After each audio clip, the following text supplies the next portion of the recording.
We're together. Yay. Yay.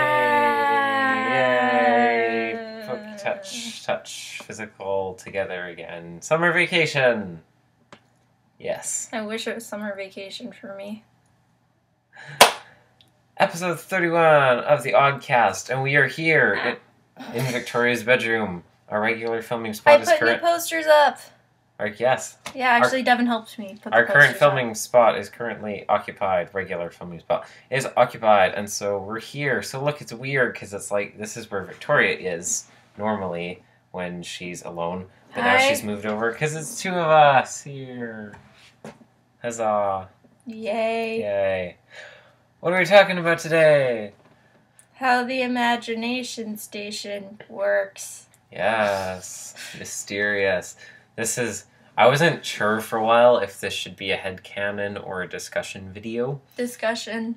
Yes, I decided on a discussion video because the headcanon videos are supposed to be something that's kind of boiled down to a single statement sort of thing. Which and I guess don't like appearing in the headcanon videos. This one kind of is at the end, but I think it's more of a discussion episode, so there. Oh boy, I didn't read the end or the rest of it.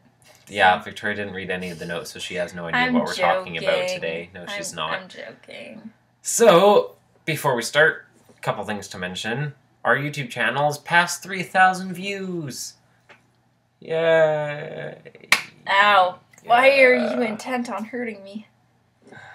Because we're past 3,000 views. That's really exciting. Yay. Thank you, everybody, Thank you for your support on YouTube, on the Facebook page, on the TiVo page, and everywhere else that you leave us. Lovely comments, questions for our interviews, which reminds me, hopefully this comes out before then. It should.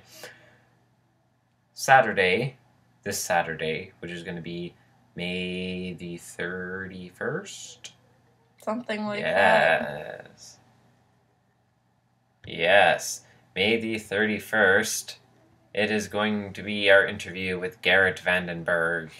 He is, he's the co-host of the Odyssey Scoopcast. He is Aaron Carlisle, is that his last name? Yeah. Aaron Carlisle on The Ceiling Fan. He also writes and plays a bunch of music for those. That's not his last name. Isn't it? No, it's Wiley. Oh, Aaron Wiley. Well, you said yes. Well, I wasn't paying attention. You were talking. Maybe you should pay...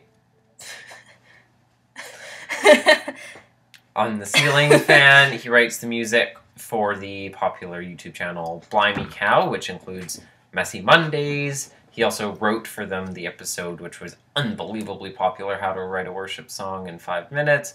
He's one of the lead people in the band Elizabeth Krim, and another band I can't think the name of. Elizabeth Krim just put out the first EP. He does a lot of stuff.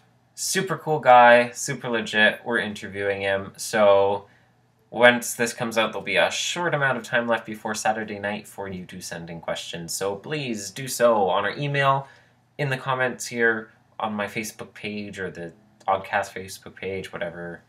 I'll see. Hopefully, you'll send it in quickly enough that we can see it. Next news bit, Victoria. So our sources at Focus. Well, not our sources at Focus. Yeah, true. Brandon's sources. Yes. At Focus. Brendan McFarlane of the Wits End podcast. Yeah. Said that album 58 is going to have more episodes than usual, and that hasn't happened since album 7, so that will be interesting. Yeah. Album 7 marking in at 14 episodes instead of the usual 12. I mean, the original album 7 wasn't like that. They just added extra episodes in the Gold Audio edition because they added extra ones that weren't released otherwise, which was Thanksgiving at Home and One Bad Apple, I believe, were the extra ones they added in.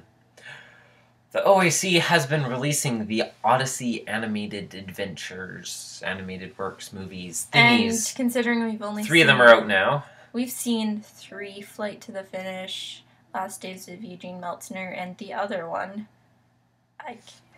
We've seen a couple of them, but they were a long time ago. The only one we've seen recently was The Last Days of Eugene Meltzner. Which I bought Devin for Christmas. Yes. As a joke. So, but it actually was his present. We're going to be hoping to do some Oddcast-related things with those, so look forward to that. I was wrong in the previous video. Pokemon does have slightly more episodes than Adventures in Odyssey. And one of our fans commented on the previous video that Alan Young is an American born in Scotland, and he had to lose his accent for acting, and you can also hear that Scottish accent in Mr. Ed, in addition to the other places we mentioned last episode, which was Scrooge McDuck and the occasional Scottish Odyssey character. Or when he says, like, has that one line, he says, like, top of the morning in Life Expectancy. No, not Life Expectancy. Home Again. Also, I realized today that the word Oddcast functions as a portmanteau of Odyssey podcast, which never occurred to me before. What? Like Odyssey podcast, Oddcast. Oh. I never realized that before. We're just really smart. And by us, I mean Tasha. Very obvious in retrospect. I'm sure there were probably people who thought that that's the reason that it had the name that it did, but no, it's because we are odd. But dual functionality is something I always support. Okay, on to our actual discussion. How does the imagination station work? Victoria, please explain all of the techno-neural psychological processes involved, since you read my notes so closely. Okay, so when I was little, I thought the imagination station worked. I don't think Devin knows this. No, it worked like you walked in, and then you sat down, and then this hammer came out from like behind your seat, and they hit you on the head, and it knocked you out, and then this helmet went on your head, and it like dove in your mind and connected you to other people so you could have a virtual experience. What? I'm telling the truth right now. I don't think that anymore. Not as much, at least.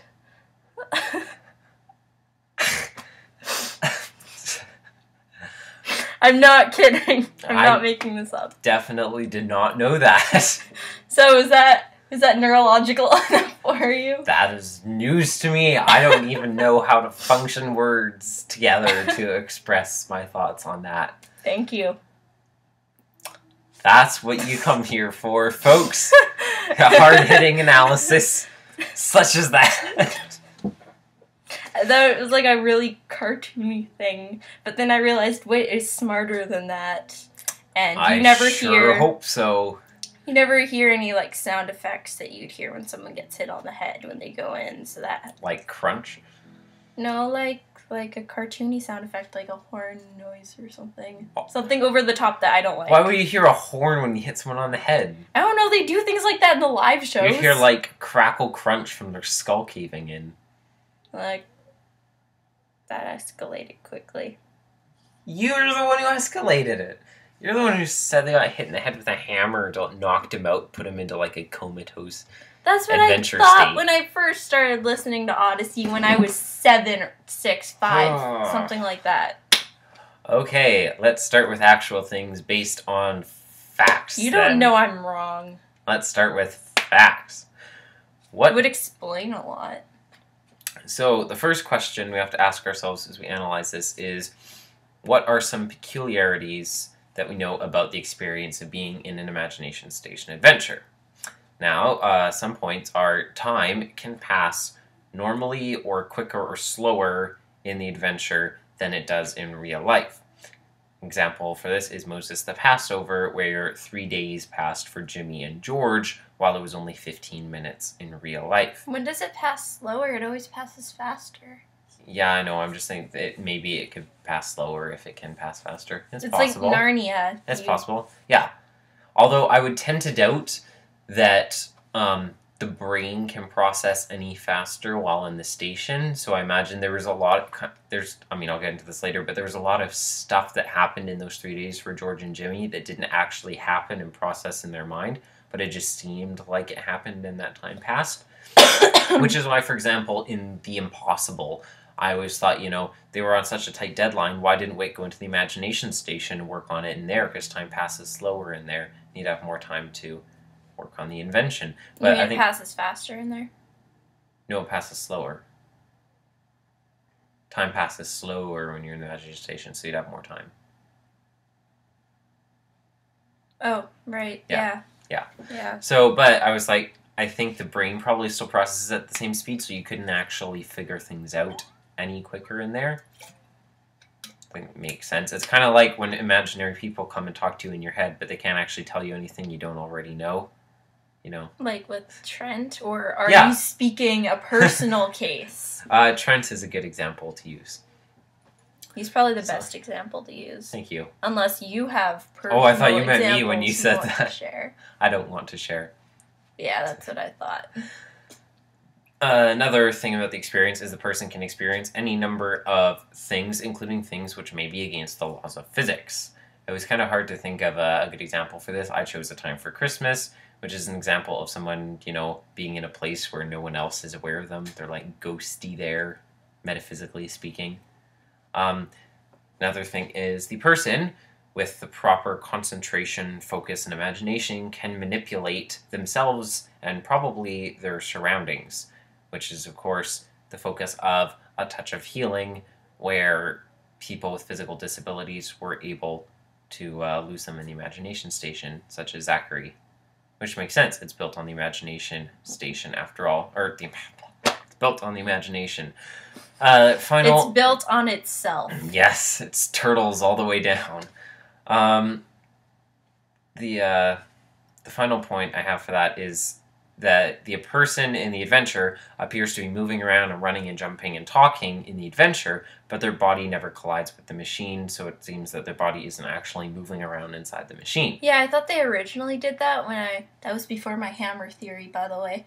But then I realized, progression. like, yeah, you moved up to the hammer theory. I thought that they'd like move around and stuff, and it'd be like a giant room, and when you go inside, you like do all these things because it's like bigger on the inside. This was before Doctor Who, so I was like destined to start watching Doctor Who like 10 years later. Anyway, you're welcome. I'm joking. But then I realized they'd like hit the walls a lot. Mm-hmm. And stuff, so then I'm like, oh, so it must be a hammer that hits them on the head and it happens in their mind. Well, obviously. Also, the imagination thing had to do a part. Also, and then there's one thing that really confuses me about it. Now, part of me thinks that, like, a little part of me thinks that it's like a giant screen in front of you, and you're not actually interacting. Like, I find... what was it called? Breaking Point. Really confusing because Wooten like breaks into it and the imagination station is still running. And you can still hear the voices. And then Alex It could says, be like, the monitor, right? Because there's a monitor thing that displays what's going on in the adventure. So I was thinking, like, Alex is in a chair and he's watching, like, the imagination station on, like, a giant flat screen in front of him. And I'm like, I am so confused. Is it the hammer? Is it the flat screen? Is it the running around? So many or is it ideas. just, like, they're all having the same dream or something? I don't know. Yes. They're watching a flat screen TV, which was why George was able to feel pain and be whipped in Moses the Passover. Well, I don't know. Some movies definitely make me feel pain. So. X-Men 3. X-Men 3. We saw Days of Future Past last night. Victoria's very glad that don't spoil 3 it. never happened now. I was like almost in tears. And I was like shaking Devin. I'm like, the third movie never happened. I'm so happy. Okay, so obviously the fact that they don't move around in it can be referenced to basically any episode with the imagination station ever, but this becomes a very interesting point now with the advent of the new station, which appears to have multiple rooms and doors. So are they moving around, like when they go through those doors and rooms? Connie made it sound like there are actually multiple rooms, so are they actually moving between them? Then are their bodies physically moving around? That's one of the sticking points of this, that I can't really explain how the new version works. But all of these points I just mentioned have a 100% similarity to something else which we all experience. How would they not run into each other? I don't know. Which is... dreaming. Yes. In a dream, anything can happen and everything seems to make sense. Like the imagination. Time can pass how it wishes. In addition, as we think of Touch of Healing, we see lucid dreaming, which is, of course, a process by which a person achieves self-consciousness of their dream state while they're in their dream. Gavin. Yes. And they become able to bend the dreamscape to their will and whatever they wish because it's all inside of their head. So that was what's happening in A Touch of Healing. I've never woken up during a dream. I always end up, like, dying or something like that before I can achieve anything. Usually, lucid dreaming is a fairly rare process, I think. Most people have to do, like, meditation and mental training and stuff to be able to do it. In addition, to another point, the last one that we said, with the exception of sleepwalking, people don't physically mimic their mental actions in a dream. While you're in a dream state, you're moving all around and stuff in your dream, but your body isn't physically moving because the brain puts your body into a sort of paralysis, called sleep paralysis, that stops people from endangering themselves from acting out their dreams in real life. Sleep paralysis can also occur briefly after you've woken up. That's never happened to me, but that is apparently a thing that can happen. So your body wakes up from sleeping, but your brain hasn't actually turned your muscles back on, and so you're unable to move because you're still in sleep paralysis, I think. Yeah, but sometimes when you're, like, sleepwalking, you're doing things outwardly that you aren't actually doing in your dream. Well, yeah, but sleepwalking is an example of that. I don't know. I've never sleepwalked, have you? Maybe there are, like, small instances of people moving around in the imagination station. I mean, like, Alex was trying to break out of his imagination station. He's done it multiple times. Like, in No Boundaries and in Breaking Point, he tried to get out of it both times and was actually moving outwardly. Do you think there's any, like things where they just have, like, a flit or, like, a weird twitch or something? Probably. And then they, like if you're sitting with someone and there's the partition is in between you, do you think, like, one, like, slaps the other and they never realize it? Or they feel it while they're in the adventure. Yeah, all of a sudden they're just, like, talking to someone, they're just like, and then someone thinks they're, like, something's wrong with them, and they, like, run away screaming. If something was, like, traumatic enough inside the adventure, I imagine someone could probably jolt themselves awake, but I think it would have to be very rare and extremely traumatic, like life-threateningly traumatic. So, if the imagination station adventures are like dreaming... Well, there have been tons of instances when the characters have almost died in the imagination station, but they haven't woken up yet. Like, Robin and Jack and Elijah, part 1 and 2. I'm talking more, like, traumatic than that. They were about to get their heads chopped off. What more do you want? It could be a lot worse than that, Victoria. I mean, like, physically traumatic. Like, you were being tortured, drowned, having your body... appendages cut off, things like that. Aubrey almost drowned. Yeah, but she didn't. She was, like, choking, but she wasn't, like, actually, like, suffocating. I don't think you're right about that one, but let's continue. Alright. So, the adventures are like dreaming, but how does that explain how the machine itself works? So what do we know about how the programming of the machine itself works? We know that WIT programs in the events and the times and the characters that are being experienced in the adventures, and that can carry over. The program can actively be controlled or rerouted while someone is still inside of it. And the interesting thing about it is that WIT really doesn't program a lot of data into the program itself. Most of what specifically happens, it seems, it needs to happen in response to the user. And nowadays, WIT doesn't even have to do any programming at all. He's so lazy nowadays. The machine is capable of creating its own programs just by synthesizing data about the event in question. It's been doing that basically as early as album 25 with Eugene's search program. Which... it was simulating stuff about the history of Odyssey just based on data about it. Which also brings up one question that we talked about briefly, actually not that briefly, in our review of Back to Bethlehem. Do the characters actually remember everyone they meet? Because when you go through an imagination station adventure, like, go through it once, everyone's going to know who you are. And then you go through that one again, no one's going to know who you are. But Connie and Eugene, they didn't go through the same imagination station thing once. They went, like, a couple weeks into the future from their first one in the star. Everyone still remembered them that they met. And so like, if someone else, like, say if Lucy had an Back to Bethlehem adventure before Connie and Eugene had their adventure of the star, would that rewrite everyone's memories that they met? Or is it just custom to specific people? I'll get there. I didn't write that down, but it does fit into what I'm going to say, so remind me of that when it I'm seems probably like going to that's where forget. we're Why at. don't we just talk about it now? Well, because I all wrote this in an area so I could Okay, follow through fine. logical steps. You do your thing. Okay, so this, what I was saying, the fact that the machine is synthesizing stuff, it's creating the program itself. This shows that the experience of the adventure is less of the brain connecting to the imagination station, and the imagination station is doing stuff, and it's more of the imagination station connecting to the brain. It seems like the brain is the processor here, which is taking data from the machine and mixing it with users' experiences to create this adventure. What if Wit is the master brain and he is draining life from everyone using the imagination station? Duh. So, in essence, the imagination station is inducing a dream state in the user, and then That's how he never grows old! and then it's manipulating what happens to them in the dream. So, as I was saying, everything that's going on then is happening inside of the brain and stored in the memories. So it's really a lot like lucid dreaming.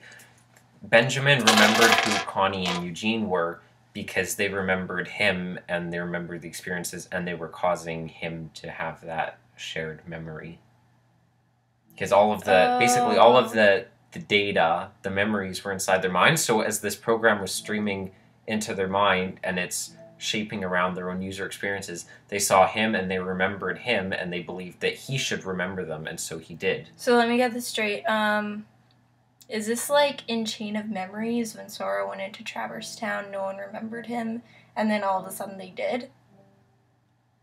Sure. You don't remember that, do you? No, I don't. Okay. But it sounds like it could be. Yeah, Yes. and they're like, we don't actually know you, but we can remember everything about you and all the moments that we hung out together. No, that's like Eugene Returns. Oh, okay. Okay. So, then, the fact that it works this way by inducing the dream state and then manipulating the dream explains why it's so important not to physically interrupt someone while they're in the machine. Even the emergency shutdown button would need to be bringing someone out of the adventure through the correct protocols and pathways. In the case of Eugene's memory recovery, this would have been even more dangerous, which is why Wit jumped out to stop Connie from interrupting Eugene's memory therapy in most intriguing question at the end. Because she was going to just wake him up outright, and Wit, jumped out of the control booth to stop that.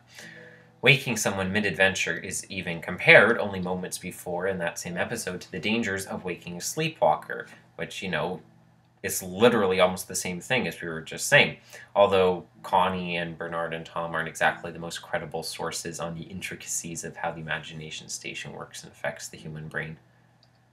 But still, it's fascinating that they make that same comparison when that's the one we were just making.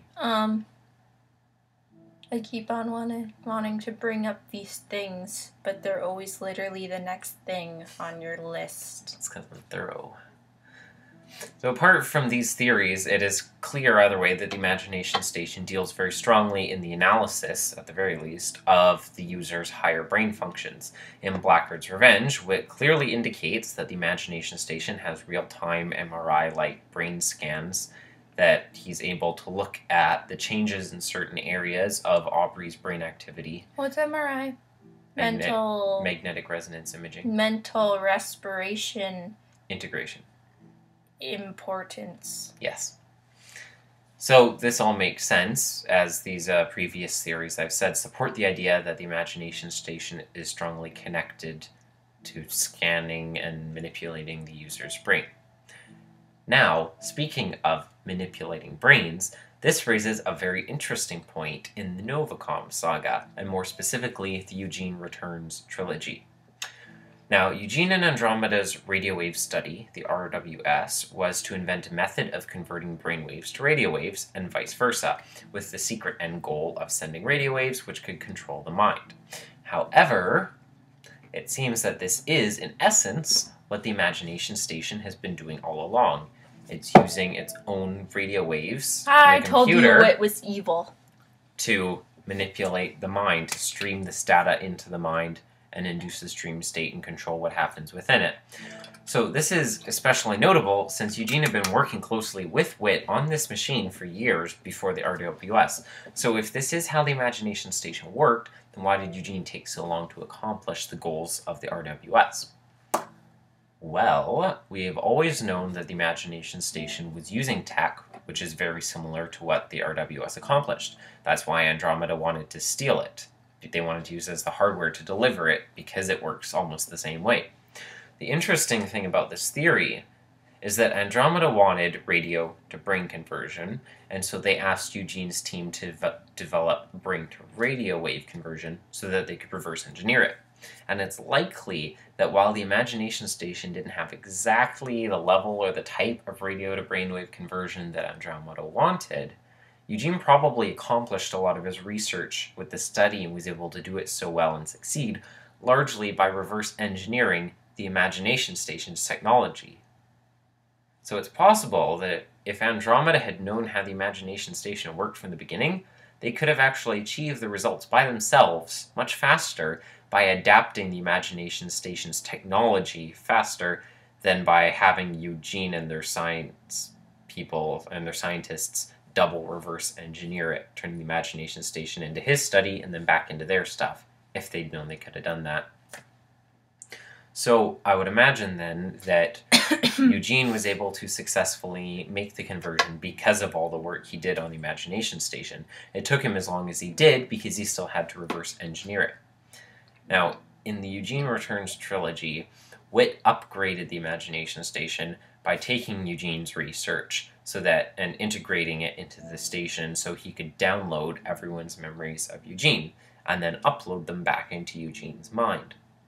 It's likely, then, that Whit would have always had the technology, or nearly always had the technology, to upload the memories to Eugene, because that's basically the way that the imagination station has always worked. The only thing that he really upgraded when he used Eugene's research there was the ability to download things from people's minds, which was what he really needed. He needed to take the memories and not just the facts from people's minds to give them to Eugene. Now, there are some things that don't quite fit as well with this whole theory. Apparently people on the outside, as we mentioned earlier, can see what the user is seeing while they're in the adventure, and this data has even been recorded, such as on Think on These Things, where Trent and Marvin had their adventures recorded. So that would mean that data from their mind, what was being processed there, was actually being downloaded back into, or uploaded, I suppose, back into the station. See, this is something I've always thought in literally all of my theories, except for the flat screen TV one, but we're just gonna ignore that one. We're not ignoring the hammer one? No, we're not, because it actually includes this. Oh. I always thought that after, like, when they entered the imagination adventure, whatever. Imagination adventure? Shut up. They, like, this helmet went on them. Like, kind of this virtual helmet. I don't really know how, but, like, it would... Like an Oculus Rift. Yeah, it would, like, hook to their brain, which also would work if you think about how they were able to monitor everything with Aubrey. Like, if she had something on her head or something like that. Like an ECG kind of helmet. Okay. Ones and with all of the sensors. Yeah, I was just thinking kind of like a helmet of like a race car driver, like one of those helmets, one like that, but it has a bunch of wires hooked to it, so you know it's scientific. Like when Twilight was monitoring Pinky's sense. And so, yeah, you might be able to hook something to your brain, which allows you to record stuff. Yeah.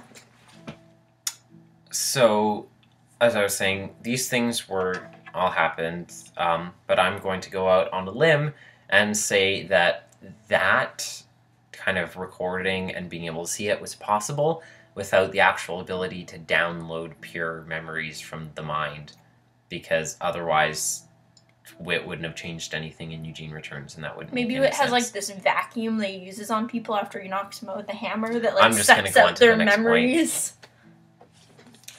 So, really, the only strong thing, besides that doesn't really make sense to me in all of this, that I can't seem to fit with these theories whatsoever, is how multi-person adventures work.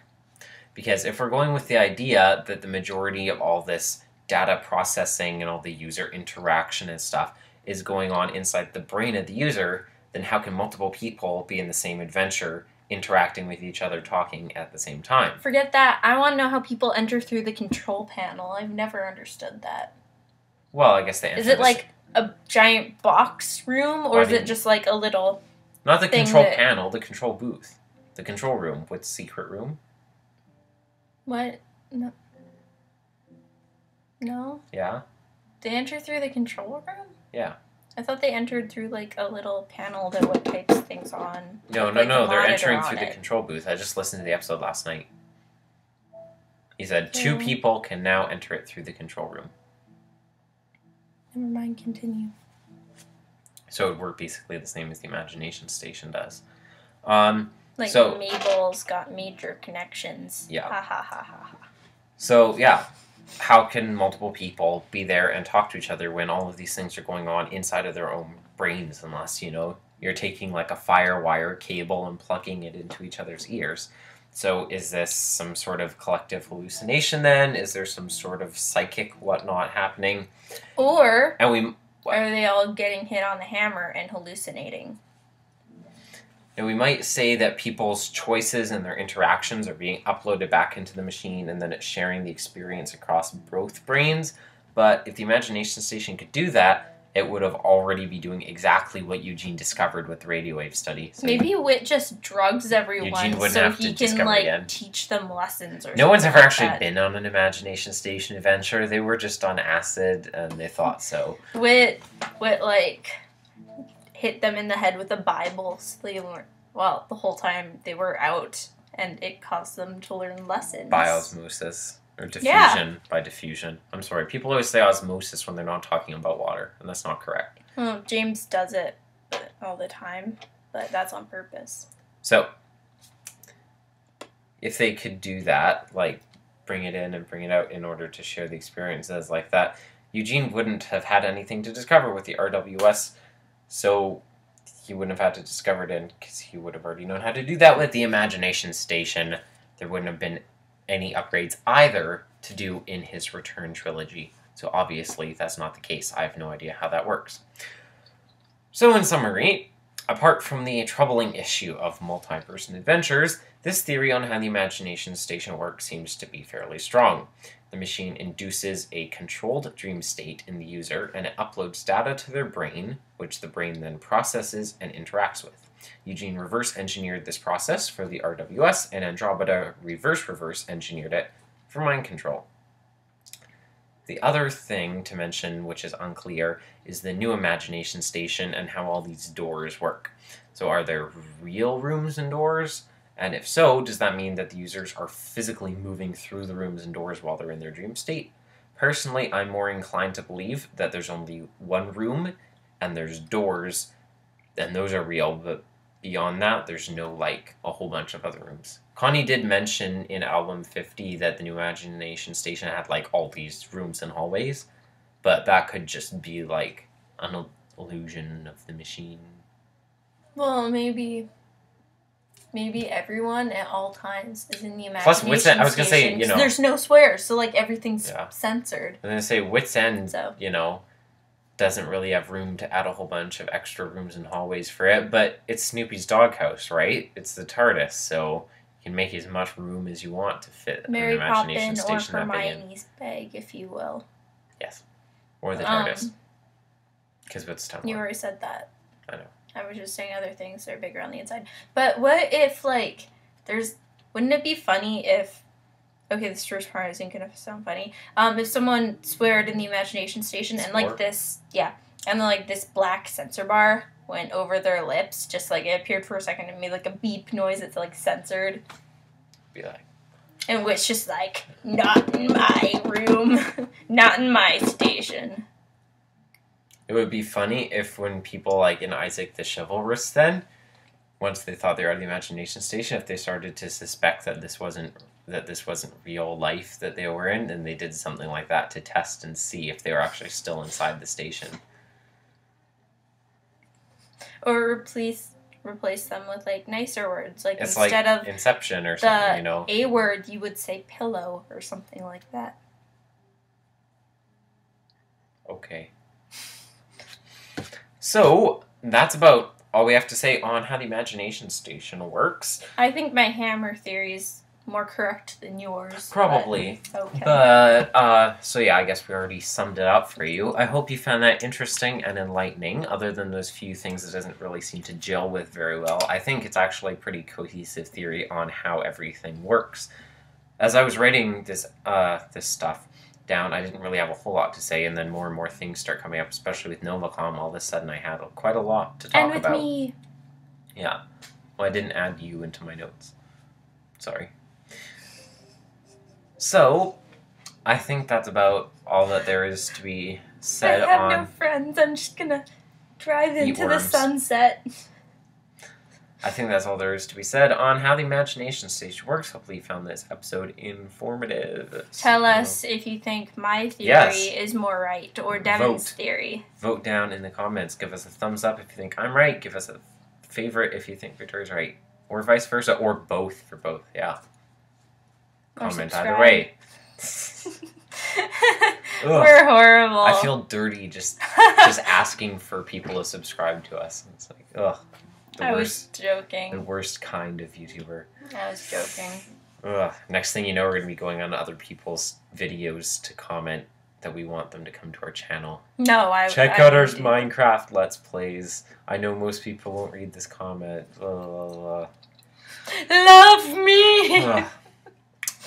So, next time, what are we talking about, Victoria? We are reviewing which episodes? I mean, I guess they should probably already know that based on last time, but... Patrick, A Heart Afire, Part 2. Yes. And Drake the Cosmic Copper. Saying that slowly so I can make sure I get it right. Irrespectively again. Did I say it wrong again? Yes. We always do the OAC episode first. No, I thought you meant I said Drake the Cosmic Copper. Oh, no, wrong. no. I mean, we do Drake the Cosmic Copper first. I keep on saying the title wrong. And then we... Yeah, my hands are away. Patrick, A Heart Afire, and then we do Patrick. No, and then we do Patrick, Heart Afire. Oh, see in the camera? Because the camera's backwards. Oh, right. The camera's... Exactly. That's why I went like that. See?